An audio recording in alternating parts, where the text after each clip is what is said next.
लेकिन चूंकि हिंदी आजादी के बाद हिंदी एक ऐसी भाषा के माध्यम से एक ऐसा साहित्य का सृजन हुआ जो चीजें थोड़ी देर से शुरू हुई। जैसे आप लोगों ने पढ़ा होगा कि हर भाषा साहित्य में रोमांटिक एज की शुरुआत हुई, पहले इंग्लिश में, पहले फ्रेंच में, फिर इंग्लिश में, और भारत में जो रोमांटिक एज शुरू हुआ वो पहले बंगाल में शुरू हुआ, बंगला भाषा, और तब वहां से हिंदी में आया छायावाद की। तो हिंदी में कुछ चीजें देर से आती रही। तब हिंदी में जब इसकी शुरुआत हुई स्त्री विमर्श की, तो कहा गया कि पश्चिम का फेमिनिस्ट डिस्कोर्स है जिसकी शुरुआत, और स्त्री विमर्श में स्त्री के तमाम वैसे जीवन, उनका कष्ट, उनकी परेशानी को साहित्य में रखा गया। अब आपको जानकर आश्चर्य होगा कि इस पूरे विकास की प्रक्रिया में, चिंतन की प्रक्रिया में कार्ल मार्क्स ने जो मजदूरों के पक्ष में एक दर्शन ही खड़ा कर दिया, वो कार्ल मार्क्स कहते थे कि स्त्री जो है वो सर्वहारा की भी सर्वहारा है, यानी स्त्रियों का शोषण सर्वहारा भी करता है। ये स्थिति समाज की है, समाज में इनकी है, चाहे यूरोप का समाज हो चाहे पूरब का समाज हो।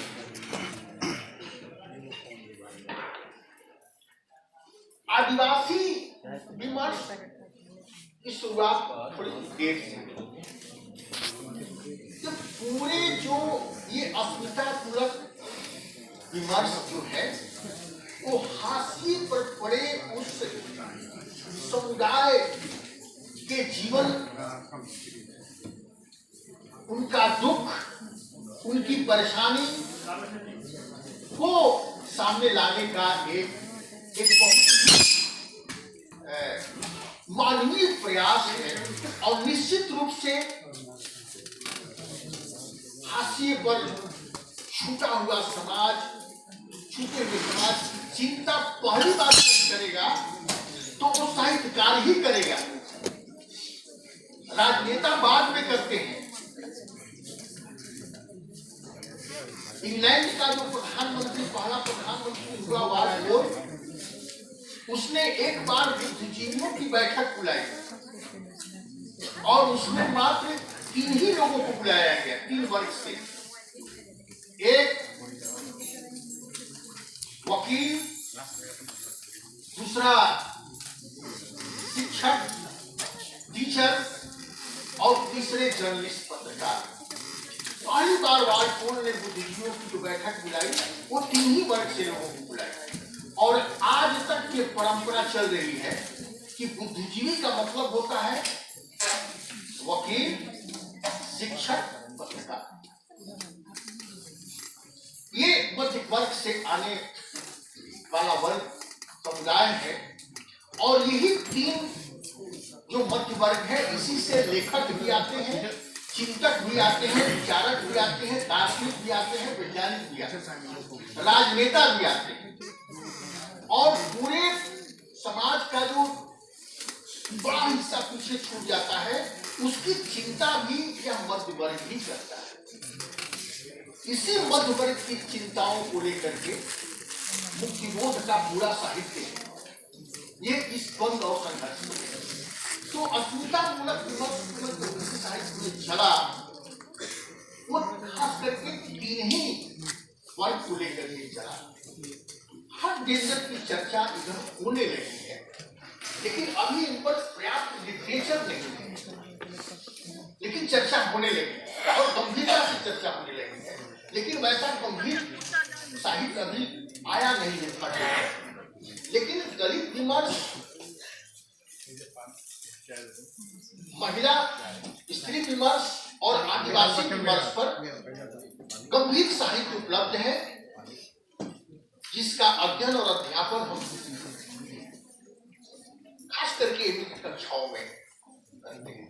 क्योंकि इस पर ऐसा डिस्कोर्स है कि ये एक व्याख्यान माला में समाप्त होने वाला नहीं है। तो इसके कुछ झलक में आप लोगों को प्रस्तुत मैंने किया, और इस सेमिनार में आकर कुछ कहने से ज्यादा महत्वपूर्ण था यहाँ मेरा आना और बैठ करके देखना कि जहाँ आप बैठे हैं वहाँ मैं कभी बैठता था, और जब मैं अभी मैं जहाँ हूँ वहाँ एक दिन आप लोग भी होंगे। बहुत बहुत धन्यवाद।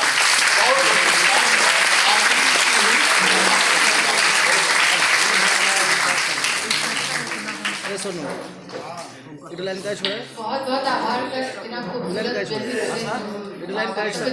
आपने अपने वक्तव्य से लाइन छोड़ रहा हम सभी को ज्ञान से तृप्त कर दिया है। इसकी झांकी में ही हमें लगता है कि बहुत कुछ हमें मिल गया है, जिसके लिए हम आपको बार बार सुनने के लिए इच्छुक रहेंगे। जब मैं सर को सुन रही थी तो मुझे बार बार सर ने बुद्धि से शुरू किया और मुझे बुद्ध याद आ रहे थे, क्योंकि जब भी उनका दुखवाद पढ़ती हूँ तो मुझे यही लगता है कि अगर बुद्ध नहीं होते, उनका दुखवाद नहीं होता, अगर हमारे बीच जीवन में ये दुख नहीं होता तो हम बाजार में सिर्फ एक खरीदार होते हैं, वस्तुओं को खरीदते और करते हमारा जीवन व्यतीत हो जाता। तो दुख ही है जो मनुष्य को मनुष्य बनाता है। एक कविता है कि आने वाले समय में लोगों को कैसा हवा चाहिए, कैसी पानी चाहिए, कैसा जीवन चाहिए, लेकिन इतना तो तय है कि आने वाले समय में मनुष्य को ढेर सारी करुणा चाहिए। इन्हीं पंक्तियों के साथ मैं स्टेज सर को मंच पर आमंत्रित करती हूँ कि वो अगले वक्ता के रूप में रणविजय सर को आमंत्रित करें।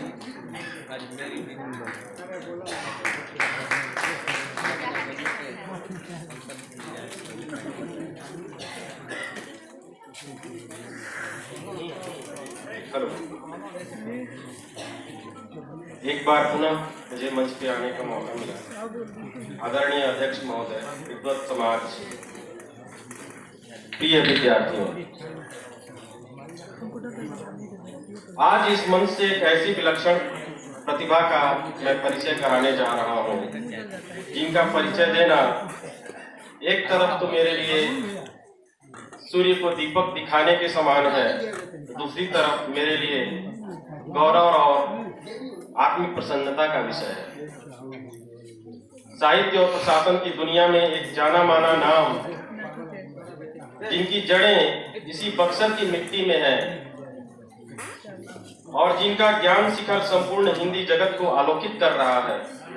मैं बात कर रहा हूँ आदरणीय प्रोफेसर डॉक्टर रणविजय कुमार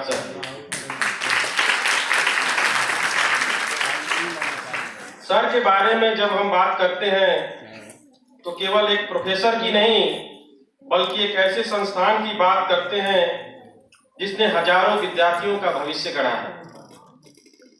बक्सर जिले के ककरिया गांव में जन्मे सर इसी माटी के सच्चे सपूत हैं। आप इस क्षेत्र के सम्भ्रांत भूस्वामी और प्रख्यात समाज सेवी स्वर्गीय बिंदेश्वरी कुमार उर्फ ललन जी के सुपुत्र हैं। संस्कारों की वह विरासत आपकी सौम्यता और विद्वता में भी स्पष्ट झलकती है। आपकी शैक्षणिक यात्रा स्वयं में एक मानक है।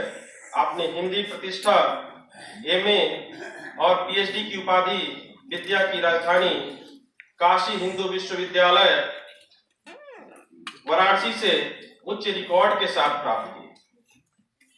साथ ही आपने एलएलबी की शिक्षा भी ग्रहण की, जो आपके व्यक्तित्व में तार्किक गहराई जोड़ती है। सर के अध्यापन का सफर 28 जनवरी 1988 को इसी महर्षि विश्वामित्र महाविद्यालय बक्सर की पावन भूमि से बतौर तदर्थ व्याख्याता शुरू हुआ था। वर्ष 1989 से 1996 तक आपने आकाशवाणी पटना में बतौर उद्घोषक अपनी वाणी का जादू बिखेरा। वर्ष 1996 में विश्वविद्यालय सेवा आयोग बिहार द्वारा व्याख्याता पद हेतु आयोजित चयन प्रक्रिया में आपने संपूर्ण मेधा सूची में प्रथम स्थान प्राप्त कर अपनी विद्वता का लोहा मनवाया। इसी पैनल के आलोक में आपकी नियुक्ति एसडी जैन कॉलेज आरा में हुई। सर का कैरियर उपलब्धियों का एक लंबा सिलसिला है।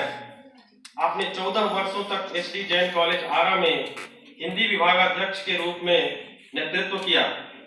3 वर्षों तक विश्वविद्यालय के स्नातकोत्तर हिंदी विभाग के अध्यक्ष रहे। 2 कार्यकाल तक छात्र कल्याण अध्यक्ष के रूप में विद्यार्थियों के अभिभावक बने रहे। वीर कुंवर सिंह विश्वविद्यालय में कुल सचिव जैसे गरिमामय पद पर सफलतापूर्वक 3 वर्षों तक आसीन रहने के पश्चात वर्तमान में आप विश्वविद्यालय के स्नातकोत्तर हिंदी विभाग में वरीय प्रोफेसर के रूप में ज्ञान की मशाल प्रज्वलित कर रहे हैं और विद्यार्थियों का सफल मार्गदर्शन कर रहे हैं। एक गंभीर अध्येता के रूप में आपकी कृतियां हिंदी आलोचना के क्षेत्र में मील का पत्थर है। परंपरा और आधुनिक बोध, नाट्य शिल्पी प्रसाद, परंपरा और स्वच्छंदता और मोहन राकेश के नाटक एक नव्य चिंतन जैसी आपकी कई पुस्तकें शोधार्थियों के लिए आधार स्तंभ है।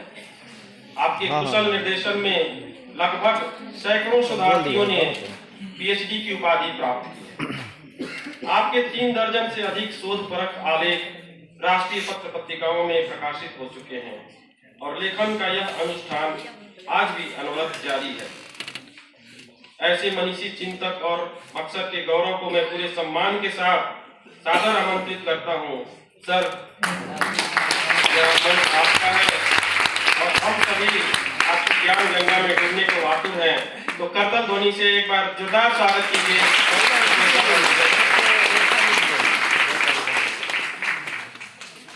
बहुत बहुत धन्यवाद डॉक्टर श्वेत प्रकाश को। हमें लग रहा था कहीं अतिरंजनापूर्ण ये हमारे बारे में कुछ न कह रहे हैं। वो जो भी कहे या न कहे, मैं सिर्फ इतना ही कहूँगा कि कुछ वजह है कि तेज प्यास लगती है यहाँ। लोग कहते हैं कि था पहले यहाँ एक मीठा कुआं।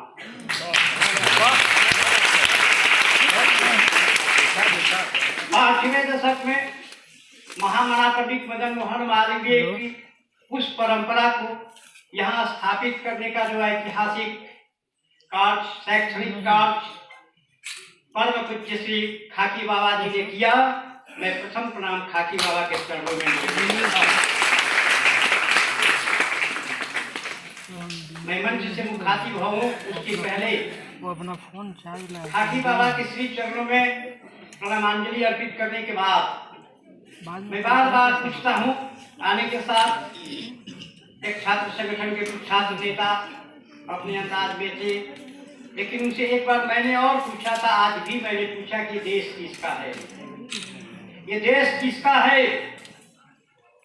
वो उत्तर दे, उसके पहले उन्हीं के संगठन के मैंने एक बार उत्तर दिया था कि ये देश ऋषियों का है, ये देश मनीषियों का है, ये देश साधु महात्माओं का है और कुल मिलाकर 33 करोड़ देवी देवताओं के उस विशाल विराट आध्यात्मिक उन्नयन के उस संगम का नाम जिसका महर्षि विश्वामित्र की पवित्र भूमि पर का है,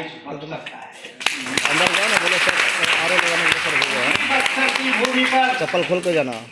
बैठे हैं हमारे साथ राज ऋषि, योग ऋषि, जो भी कहने, लेकिन बाद में लगाते हैं राजपूत, योग ऋषि राजपूत, क्योंकि अस्मिता मूलक साहित्य पर विचार करना है। दलित से राजपूत तक हमें जाना है।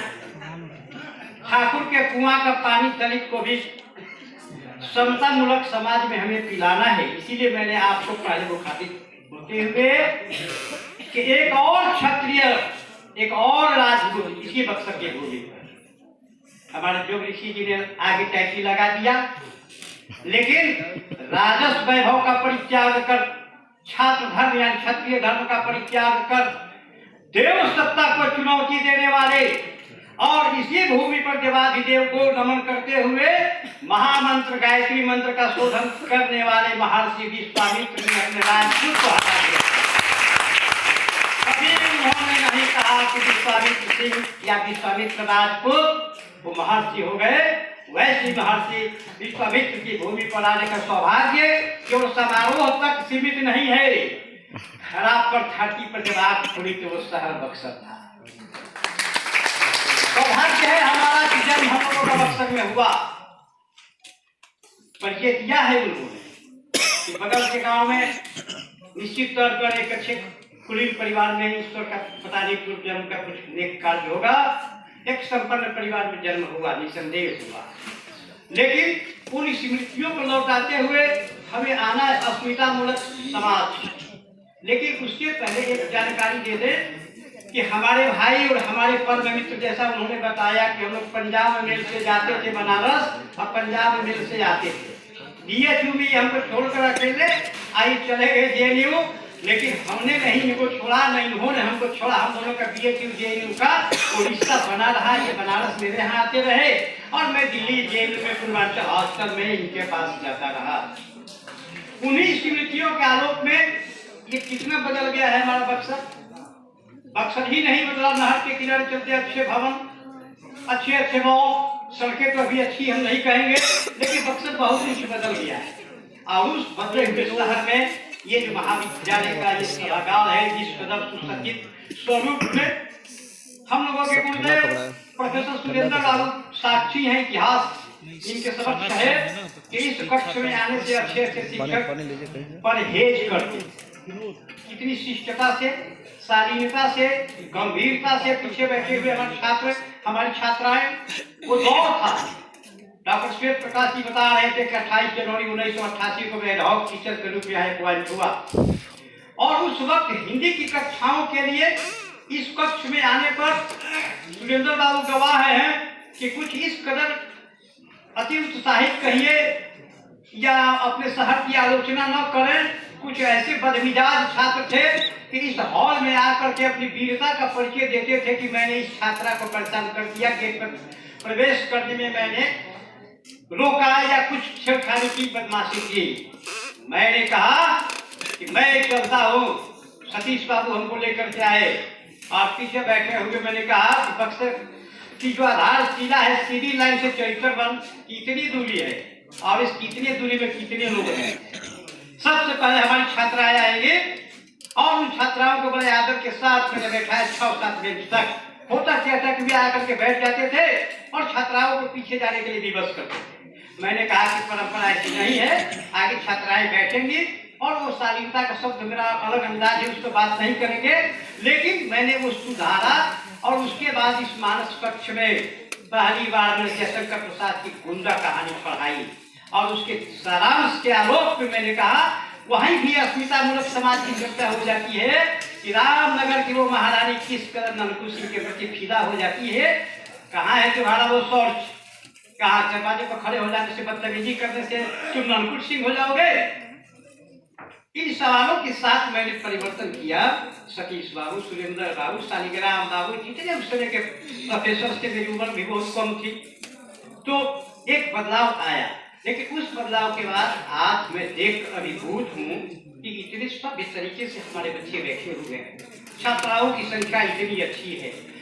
MB कॉलेज में छात्राओं की इस बढ़ती संख्या को देखकर कैसा प्रतीत होता है। मैं बार बार बड़े मंचों को भी बोलता हूँ कि इलाहाबाद, खास करके भोजपुर और बक्सर की बेटी बड़ी होकर जब भारत की बेटी बन जाए, प्यारी बेटियों, केवल गरिमा लोहिया तक नहीं सीमित रहो, बहुत गरिमा पैदा कर दी है और उसी के जज्बे को जगाने के लिए यहाँ आया हुई। हमारी बेटियां, बहुत लंबा उदाहरण नहीं देंगे, एक छोटा सा कि जब कोई भारत की बेटी आज के डेट में अपने तीखे तर्क सवालों से अच्छे अच्छे को औकात में ला दे, भाई मुझे पत्रकार की बात कर रहे थे, अच्छे अच्छे को औकात में ले दे और दूर समंदर के किनारे उस मायावी नगरी में या माया नगरी में कोई मायावी और धूर्त आंखों से जिस धृष्टता से बिहार की आलोचना करे और उस आलोचना के क्रम में बिहार की बेटी बनी है तो मेरे भारत की बेटी बनी है, और वो सवाल करती है कि अभी तो सीने सितारे अमिताभ बच्चन की दुनिया है, पूरी दुनिया में उनसे आगे कोई भी ऐसा नहीं, हॉलीवुड का भी सितारा नहीं आता है, लेकिन अमिताभ बच्चन से भी लोकप्रियता के उस शिखर पर उनका कोई उत्तराधिकारी तो चाहिए। यही अस्मिता मूलक की बात में करने आया। उस अस्मिता मूलक में उनका सक्सेसर कौन होगा, उनका उत्तराधिकारी कौन होगा, कि इसी बिहारी मिट्टी और बिहारी शौर्य स्वाभिमान और उस गौरवशाली बिहार के उस सुशांत सिंह राजपूत जोगर्सी राजपूत की मैं वहां लौटता हूँ कि उस माया नगरी में सुशांत सिंह राजपूत अपनी प्रतिभा से, अपने अभिनय कला से, और जब वो लगता है कि नहीं वाकई ये सीधे सितारे अमिताभ बच्चन की परंपरा को आगे बढ़ाएंगे, लेकिन दुर्भाग्य से दिन के दोपहर में ही सूर्यास्त हो गया और हमारा सुशांत सिंह राजपूत शांत हो गया। लेकिन दुखद बात कि पूरा भारत शांत है, पूरा देश चुप है, और उस चुप्पी को तोड़ती कौन है? तो वही भारत की बेटी बनी आपके भोजपुर की बेटी, जब अपने गंभीर सवालों के साथ गुप्तेश्वर पांडे से एक बात जोड़ते हुए कि छूट रहा था कि इसी जनपद के हम लोगों के साथी, हम लोगों के मित्र, हमारे बैचमेट मृत्युंजय के बैचमेट गुप्तेश्वर, उनका गांव मेरा गांव भी अगल बगल है, बातें होती हैं आध्यात्मिक आजकल प्रवचन या उन्नयन के उस में है। वहां पर सवाल खड़ा किया अंजना ने पूछा कि सुशांत सिंह राजपूत की अस्मिता, अस्तित्व कहाँ इसको तिरोहित कर दिया, किन लोगों ने कर दिया? तब गुप्तेश्वर पांडे उस समय डीजीपी थे बिहार के माननीय मुख्यमंत्री नीतीश कुमार जी ने उनको अधिकृत किया कि इस कांड का उद्भेदन करें, आप न्याय दिलाइए सुशांत सिंह राजपूत को। और उसी न्याय दिलाने के क्रम में जब अंजना ने पूछा तो गुप्तेश्वर पांडे ने कहा कि नहीं अंजना, ये देश फिर वहां लौट चले कि ये देश किसका है? प्यारी बेटियों, अगर बात अपील कर जाए तो समर्थन देना। मैंने गुप्तेश्वर ने पूछा, डीजीपी पूछा कि अंजना ये देश किसका है? क्या ये देश रिया का है या ये देश रिया चक्रवर्ती का है?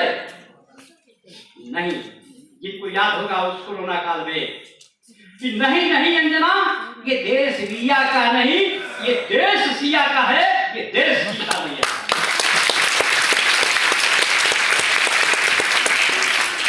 हम पौराणिक आख्यानों के आलोक में सिया मैया, बगल में गंगा मैया, और इस गंगा मैया को अमृत मैया, उस पौराणिक आख्यान में ऊंचाई देने वाले नासिर हुसैन साहब को मैं विशेष धन्यवाद देता हूँ, जब उन्होंने कुमकुम को लेकर के एक फिल्म बनाई थी कि हे गंगा मैया तो है पियरी चक्र।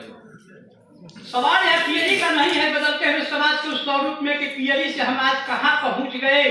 अब आज हमारे परिधान बदल गए, लेकिन गंगा मैया का उत्सव स्थलीला जो पावन का जो एक अवगाहन हम करते हैं वो पवित्रता बनी हुई है, भारतीयता बनी हुई है, भारतीय संस्कृति बनी हुई है। और उसी संस्कृति में गंगा के इस पावन तट पर महर्षि विश्वामित्र के नाम पर अवस्थित ये महाविद्यालय अपने उत्कर्ष की ओर आगे बढ़ रहा है। मुख्य विषय पर 2 मिनट में गंभीर बात कहेंगे, लेकिन उस बढ़ते कदम के साथ, क्योंकि कुल सचिव रहा हूँ विश्वविद्यालय का, मैंने आने के साथ कहा कि हमारे विश्वविद्यालय का 3रा प्रीमियम कॉलेज है। मैं स्वाभिमान के साथ, फक्र के साथ कह सकता हूं कि मंच पर विराजमान हमारे प्रधानाचार्य, हम लोगों के मित्र, अनन्य मित्र, छोटे भाई प्रिंसिपल डॉक्टर के सिंह का एक अर्थ होता है कि प्रधानाचार्य किसी के असर होगा। उस दौर में सिंहेश्वर नारायण सिंह जैसे यहाँ के प्रिंसिपल होते थे, और उस वक्त उस प्रचार की परंपरा में डॉक्टर के सिंह को कहा गया आने के साथ कि कठोर प्रशासन है। वो प्रशासक ही क्या कठोर नहीं हो। कठोरता का अर्थ ये नहीं होता कि हम आपकी बात नहीं मान रहे हैं, ये कठोरता नहीं है। कठोरता अगर यह है कि आपको कहीं से कुछ आरोपित दंडित करे तब में कठोरता की बात आएगी। आपकी बात इतनी गंभीरता से सुन रहे हैं, समाधान दे रहे हैं, तो मैं समझता हूँ कि प्रिंसिपल डॉक्टर के सिंह जैसा सौम्य, शिष्ट, शालीन, सभ्य और गंभीर प्रिंसिपल अभी तक हमको किसी ने नहीं दिया। भाई मुझे बता रहे थे कि बौद्धिकता के उस दौर में जब डिपार्टमेंट में, अभी भी हम लोग हिंदी में, अब तो चले आए यहाँ पर, ऊपर से अंग्रेजी में नहीं बैठते, हिंदी में आते। इनके गांव में गया हूँ, इनके घर गया हूँ, इनके पिताजी लॉयर थे, प्रसिद्ध लॉयर, लेकिन इनके यहाँ जो हिंदी की लाइब्रेरी है वो देखने वाला। अंग्रेजी के प्रोफेसर के घर अंग्रेजी के उस संग्रह कलेक्शन के अतिरिक्त जो हिंदी कालीन का कलेक्शन है, और हिंदी में जो इनकी पकड़ और पैर की सोच है, उस सोच का मैं स्वागत करते हुए एक और चर्चा करते हुए कि जब प्रिंसिपल का जो मेरिट लिस्ट आया, हम लोग ने बधाई दी, हम क्या प्यारी बेटियों, ये 2 मिनट बैठो, तुम्हारी बात करेंगे। ये रणविजय है क्लास में से, क्योंकि मैंने कहा ना कि कुछ वजह है कि तेरी प्यास लगती है यहाँ, तो प्यास कुछ उठ रहे थे की परिभाषा नहीं बता दो, केवल एक सूत्र में बता देना चाहते हैं कि प्रिंसिपल डॉक्टर केके से उस परंपरा पर 3 बच्चियां एक साथ खड़ी हुई थी, तीनों को मैं ममता कालिया के साथ जोड़ देता। ममता कालिया ने पूछा कि बोलने वाली हो, डॉक्टर छाया के बैठी है, बड़े विस्तार से बता रही थी। डॉक्टर छाया की प्रखर प्राध्यापिका हैं और बड़े विस्तार से उन्होंने स्त्री दिवस, दलित दिवस और एक जेंडर को लेकर के जो बातें होती हैं छाया ने बताया है। भाई मृत्युंजय ने उस पर और भी प्रकाश डाला है, लेकिन ममता कालिया ने हमको लगता है तुम्हारी जैसी 3 बच्चियों के लिए ही वो लिखा होगा कि बोलने वाली औरत, भागने वाली औरत नहीं। जिसकी बोलने वाली औरत तुम लोग बन जाओगी, अभी बेटी हो लेकिन कल बड़ी होकर के आप जब औरत किस गली में गिनी जाओगे, उस वक्त जरूरत पड़ेगी सेमिनार की बात याद आएगी कि हमें बोलना है अपने हक के लिए, अपने अस्तित्व के लिए, अपनी संरक्षा सुरक्षा के साथ साथ समाज को कुछ देने के लिए, दिलाने के लिए इन बेटियों को बोलना होगा, भागना नहीं होगा। जो भाग जाएगा वो क्या बोलेगा? रण क्षेत्र में रणविजय नाम है ना, रण क्षेत्र में तो बनेगा। गंभीरता के साथ हम लोग चलेंगे। प्रिंसिपल केके सिंह जी माफ करेंगे, कभी कभी कटु बातें हमारे बड़े ही आदरणीय प्रोफेसर सुरेंद्र बाबू और भी हमारे कई प्रोफेसर TNC के पांडे सर के साथ जो मैंने यहाँ ज्ञापन ही किया था, सबका नाम हम ले लेंगे। लेकिन एक गंभीर बात के साथ कि हमारे विश्वविद्यालय में 19 कंस्टिट्यूएंट कॉलेज है और 70 के आसपास एफिलिएटेड कॉलेज। परसों हमारे vice chancellor professor Shailendra Kumar Chaturvedi ji नाराजगी दर्शा रहे थे कि यूनिवर्सिटी एथलेटिक मीट में मात्र 11 टीम आई। इसका मतलब कंस्टिट्यूएंट कॉलेज के भी 19 नहीं आ पाए, तो कहीं न कहीं अवमूल्यन के इस दौर में प्रिंसिपल डॉक्टर केके सिंह की जरूरत है कि ऐसे प्रिंसिपल रहेंगे, इस आधार पर रहेंगे कि हिंदी विभाग के द्वारा आयोजित आयोजन केवल हिंदी तक सीमित नहीं है। इसका आगाज इतिहास से हुआ, मनोविज्ञान से हुआ, फिलॉसफी से, दर्शन शास्त्र विभाग से हुआ, और ये चौथा आयाम कहिए, चौथा पड़ाव कहिए या चौथा उत्कर्ष कहिए, हिंदी को है। ये सोच हम लोग गाड़ी में बैठे थे, मृत्युंजय सिंह थे हमारे साथ, हमारे छोटे भाई आए, प्रोफेसर आनंद भूषण पांडे जी अंग्रेजी के प्रोफेसर हैं। हम लोग तीनों आदमी इन्हीं की गाड़ी से आ रहे थे। डॉक्टर आनंद भूषण पांडे जी ने कहा कि नहीं, आज अच्छा लगेगा कि आप लोग मेरे साथ चले। हम लोग इनके साथ आए।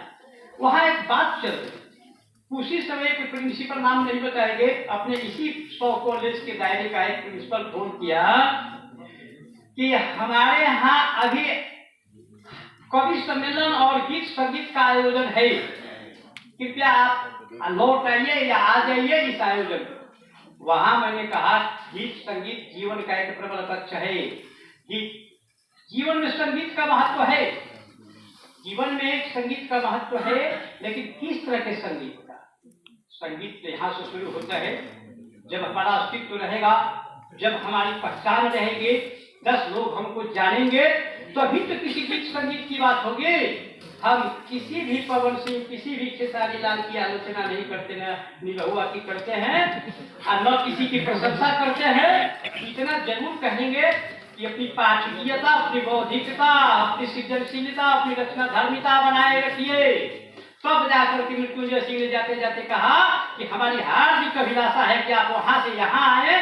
मैं तो कहूंगा कि यहाँ ही तक मत रोकिए भाई मृत्युंजय जी, इनको भी भारत की बेटी बने। तीनों बेटियां खड़ी दिख रही हैं कि तुम लोग ध्यान रखो, यहीं से घर नहीं जाना है, दिल्ली, दिल्ली से भी सुदूर, कितनी बड़ी दुनिया है, पूरी दुनिया में जाना है और इसी धरती से, इसी बक्सर से जाना है।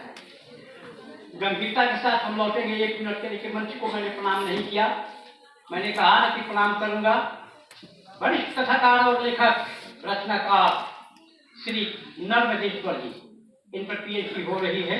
भाई मृत्युंजय ने टॉपिक अलॉट किया है, अच्छा लगा। मैं आपको सादर प्रणाम करता हूँ और अध्यक्षता कार्य प्रधानाचार्य डॉक्टर केके सिंह जी मंच की यह परंपरा है, उस प्रोटोकॉल के अंतर्गत मैं भी आपका स्वागत और बधाई देता हूं कि आप ऐसे ही महाविद्यालय को और ऊंचाई पर ले जाइए और प्रोफेसर मृत्युंजय सिंह के साथ तो वो मैंने क्या हम बताया, एक रोटी में दो आधा आधा बांट कर खाने वाली बात तो रही है।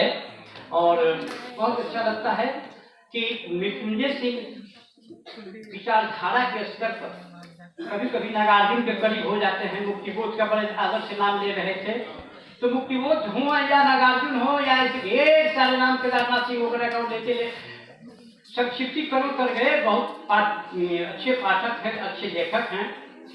देश के प्राय सभी पत्र पत्रिकाओं में पहल शिक्षक का इतिहास पहली बार हमारे विश्वविद्यालय के शिक्षक किसी शिक्षक को है तो उसका नाम प्रोफेसर मृत्युंजय सिंह। ऐसे विद्वान साथी के साथ आने का गौरव प्राप्त हुआ है। साहित्य पर बैठे हुए डॉक्टर पंकज चौधरी साहब, डॉक्टर पंकज चौधरी जी हम लोगों से गहरे जुड़े हुए हैं। पीछे बैठी हुई डॉक्टर छाया की पोस्टिंग करते हुए मैंने कहा कि देखो तुम्हारी रिकॉर्ड बढ़िया है, चलो तुमको हम पीजी में रख देते हैं, यूनिवर्सिटी पीजी में। लेकिन इसके कहा कि नहीं सर, ऐसा है कि मेरा घर सकलडीहा के आसपास या कहीं है, बक्सर एमवी कॉलेज बक्सर। तो हम बोले कि एमवी कॉलेज बक्सर का जो अभी नाम पता नहीं, विभा कहाँ खड़ी है, विभा जी कहाँ क्या मिलना चाहिए विभा? अच्छा, तो विभा भी बढ़िया बक्सर, उसको भी हमने पीजी में रखा। भाग आई कि नहीं हमको बक्सर करिए। तो मैंने किया तो नवीन जी ने फोन करके कहा कि धन्यवाद सर। बहरहाल जितना हो सकता है इस महाविद्यालय के प्रति मेरे मन में अनुराग श्रीवास्तव बैठे हुए हैं।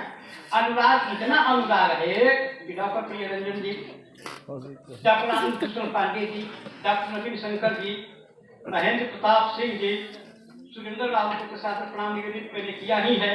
और प्रोफेसर त्रिलोकीनाथ पांडे जी हमेशा मुस्कुराते रहते हैं। आए थे इनके बड़े अच्छे मित्र शर्मा जी फोन भी कर रहे थे। सैकट देवनाथ जी, राजेश तिवारी जी, अर्चना तो सामने बैठी हुई है। अर्चना के पिताजी हम लोगों के परम मित्र हुआ करते थे। इसकी छोटी बहन भी हम लोगों की स्टूडेंट रही है, रमेश पांडे जी। और सबसे बड़ी बात है कि हिंदी विभाग में वैसे कुछ शिक्षक शिक्षिकाएं आए हैं। डॉक्टर अर्चना हम लोगों के सीनियर प्रोफेसर रविंद्रनाथ राय जी की भी बेटी है। एक अर्चना अरविंद राय जी की बेटी है। कहीं न कहीं परिवार जैसा ये लगता है। बक्सर आने को लगता है कि हम अपने घर आए। घर तो है ही। इस घर में वीरेंद्र जी हमको बड़े गौर से देख रहे हैं। इनका काम पत्रालय का जो है मेरे घर में ही है। मेरे घर में डाकघर भी है। हम लोग रहते हैं जरा बाहर ही उधर, लेकिन मेरे घर में पोस्ट ऑफिस है। और उनका जो नियुक्ति पत्र गया मेरे घर के माध्यम से गया, इसलिए उनको भी मेरा विशेष हक बनता है। ये राम को हमें बड़े आराम से सो रहे थे। मेरे गांव जवाब का आदमी राम भर में क्या करेगा, चलिए एमवी कॉलेज बक्सर। और तब से एमवी कॉलेज बक्सर में है। कुल मिलाकर के एक साथ इस पारिवारिक परिवेश में मंच को प्रणाम करते हुए गंभीरता के साथ उस दौर में लौटते हुए कि ये अस्तित्व क्या है। किस समय ज्ञापन शास्त्र को, किर्केगार्ड या हेडेगर को पढ़ते वक्त आपने देखा कि हम हैं। जब हम ही नहीं तो फिर ये दुनिया कैसी, किसके लिए? दुनिया का अस्तित्व तब है जब आपका अस्तित्व। अगर आपको कोई पहचान नहीं है तो उस हजारों भीड़ में, लाखों की भीड़ में आप कहाँ विलीन हो जाएंगे। इतने प्रिंसिपल है। एक प्रिंसिपल को मैंने डिस्करेज किया कि तुम्हारे गीत संगीत में हम नहीं आएंगे। मैं उस बौद्धिक सेमिनार में जाना ज्यादा पसंद करूंगा। तो ये बौद्धिकता ही के लिए जो संघर्ष करेगा उसी का अस्तित्व रहेगा। मुझे बहुत कुछ दलित पर, स्त्री विमर्श पर या एक आदिवासी समुदाय, निश्चित तौर पर देश के सर्वोच्च पद पर आसीन वो आदिवासी महिला द्रौपदी मुर्मू अगर हैं तो वो इसी अस्तित्व और इसी समतामूलक समाज की उस ऊंचाई पर समतामूलक समाज से दलित विमर्श की बात करते हुए जब आएगा तो इसी जनपद, इसी बिहार के बाबू जगजीवन राम, भारत विभूति बाबू जगजीवन राम को दमन करना हमारा नैतिक दायित्व बन जाता है। यही अस्मितामूलक समाज का प्रबल बिंदु बनता है। अकेले कोई आगे बढ़ नहीं सकता। अब जो पीछे बैठी हुई हमारी छात्राएं हैं सोच रही होंगी कि ये विजय सर क्या कह रहे। हम बहुत कुछ नहीं कह रहे। बड़े घर की बेटी की बात डॉक्टर छाया ने बहुत बढ़िया रेखांकित किया कि हम दलित हैं तो हम ही केवल भोगे हुए यथार्थ को बढ़िया लिखेंगे। इस पर बहुत विमर्श हुआ, लेकिन उस भोगे हुए यथार्थ में हम नहीं जानते कि नर्मदेश्वर बाबू कौन जाति के। किस संप्रदाय के? जो ऋषि राजपूत जी ने तो परिचय दे दिया, लेकिन महर्षि विश्वामित्र ने नहीं दिया। उन्होंने ऋषि लगा लिया, राजपूत हटा दिया, क्षत्रिय हटा दिया। तो अब सवाल यह है कि नर्मदेश्वर जी ने लिखा क्या है, किस अस्मिता की बात कर रहे हैं? और इसी अस्मिता की बात में छाया ने रेखांकित किया कि प्रेमचंद से बड़ा दलित उद्धार, दलितों के प्रति चिंतक, उस चिंतन मनन की परंपरा में प्रेमचंद का कोई सानी नहीं है। प्रेमचंद ने आजादी से पहले, देश की आजादी से बहुत पहले सदगति की कहानी चर्चा करके भाई सुनिए। उस सदगति के लिए अगर पंडित मोतीराम शास्त्री के साथ सदगति जैसी बात आती है और उस दुखिया चमार की कहानी को कहा जाते हैं प्रेमचंद, आज तो प्रतिबंधित है। या दैनिक जाकर के पत्रकार बैठे होंगे, एक जगह उन्होंने अखबार में लिख दिया, नाम नहीं बताएंगे, जो उन्होंने जो मैंने कहा वो लिख दिया, उन पर केस हो गया, SC ST के अंतर्गत केस हुआ। तो कहने का मतलब SC ST पर जो केस हुआ, यही तो संघर्ष गाथा का सबसे उत्कर्ष बिंब बन गया ना। समाज में बदलाव आया है। अब हमारी बेटियां बड़े घर की बेटी तो हैं और अपने देवर लाल मोहन से केवल दाल में घी नहीं पड़ा है कि लड़ाई वो नहीं लड़ती हैं। उनको दाल में घी पड़े या न पड़े, दाल जीरा से छौंकी गई कि नहीं छौंकी गई से आज की बेटियों को वक्त कहाँ है तो दाल छौंकेगी। किताबें कुछ कहना चाहती है तुम्हारे पास रहना चाहिए। अगर मेरी बेटियों के हाथ में किताब नहीं हो, केवल कलछुल हो, तो वे बेटियां फिर हमारी चिंताग्रस्त कर देगी कि कलछुल भी यानी कि पाक कला भी हमें आनी चाहिए और कलम की रफ्तार इतनी तेजी हो कि तेज रफ्तार से बढ़ती इस दुनिया में हमारी बेटियां खड़ी हो सके, हमारे बेटे खड़े हो सके। और उन्हीं बेटों की बात 1 मिनट में खत्म करेंगे सलाम के साथ। और 1 मिनट में बात की ममता कालिया ने लिखा, अधिक बोलने वाली औरत पहले चुप रहती थी बेटियां, तमाम तरह के अन्याय, कभी सासू माँ जी का अन्याय, कभी ननद जी का, लेकिन कभी कभी ननदे सहयोग भी करती थी। तब महेंद्र मिश्र जैसा गायक, लोक संस्कृति का नायक ने आवाज उठाई थी और इसको हल्के में नहीं लिया जाना चाहिए। मैंने किसी सिंह और किसी खेसारी का नाम काट दिया, लेकिन बड़े आदर के साथ महेंद्र मिश्र का मैं नाम लेना चाहता हूँ। और महेंद्र मिश्र का इससे बड़ी अस्मिता साहित्य में क्या? एक ननद अपनी भौजाई के लिए कैसे समाज में उसकी पहचान, तब उस अकेलेपन, उस एकाकीपन में सबसे ज्यादा बड़ी साथी कौन होती है? तो वो ननद होती है। और उसी ननद और सास से अलग हट करके बड़े घर की बेटी की बात करते हुए मंत्र कालिया ने अपनी छोटी सी कहानी अधिक बोलने वाली है। तो वो अधिक क्या बोले?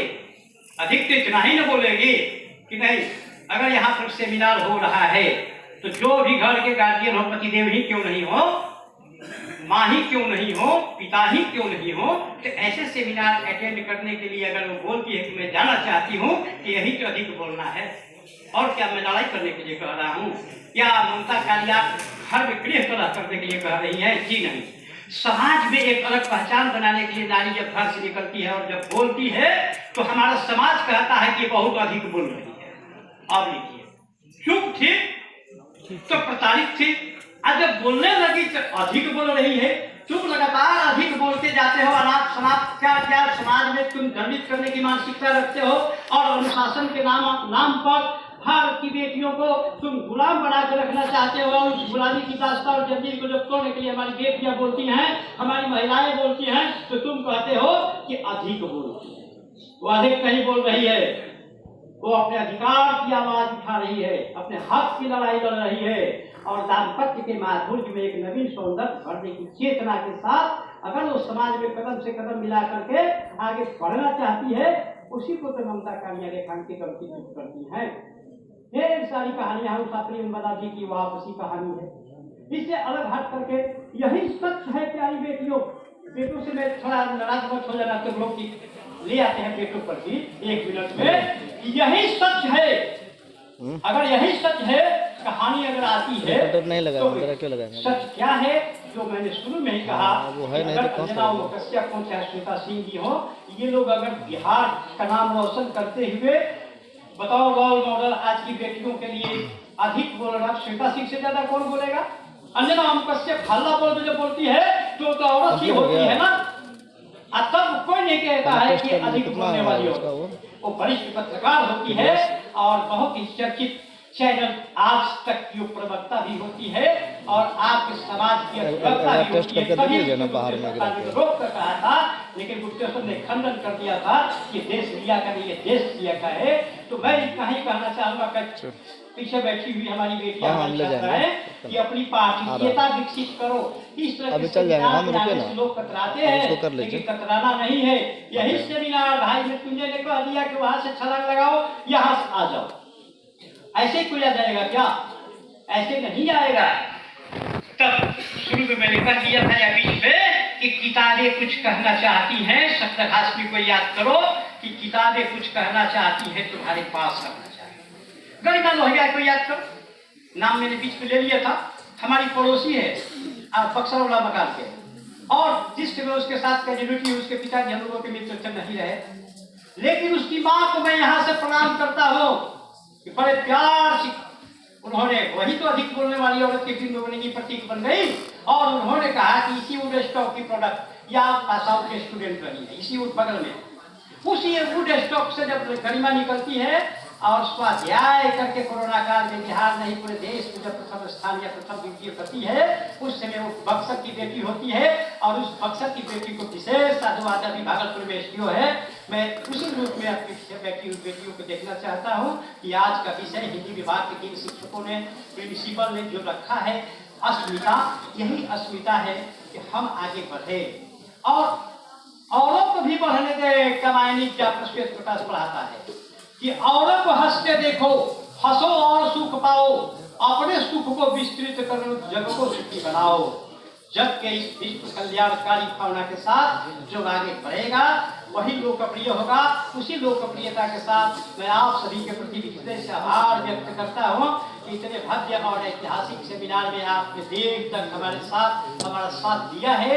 ये साथ साहित्य का सानिध्य है, साहित्य का साथ है, लेकिन साहित्य में कुछ गंभीर बातें आई हैं। अगर जीवन में बैठ जाए तो आप जीवन में उतारिएगा। इन्हीं शुभकामनाओं के साथ शुभकामना हम ये कहा कि तालियां बजा दिए। शुभकामना हमारी सिर्फ इतनी है कि बड़े आदर के साथ प्रोफेसर मृत्युंजय सिंह ने कहा कि 45 वर्ष लग। कौन से मैं अभी सोशल मीडिया पर पढ़ रहा हूँ कि अभी नितिन नवीन जी को भी 45 वर्ष लगा, वहां खड़े थे कुछ छात्र। तो मैं चाहता हूँ छात्र राजनीति, जीवन में सफलता के गुण, ये सब अपनाने के लिए इस मस्तिष्क को बचा के रखना है, और जो खुश रहेगा वही आगे बढ़ेगा। इसलिए फिर से एक बार प्रिंसिपल डॉक्टर के सिंह को कि आपके मन में ये ख्याल कहाँ से आया, इस सेमिनारों की श्रृंखला चलाएंगे।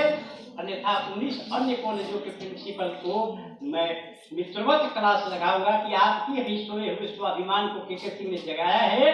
वो 2 कदम चले हैं तो 1 कदम आप भी चलिए। इसी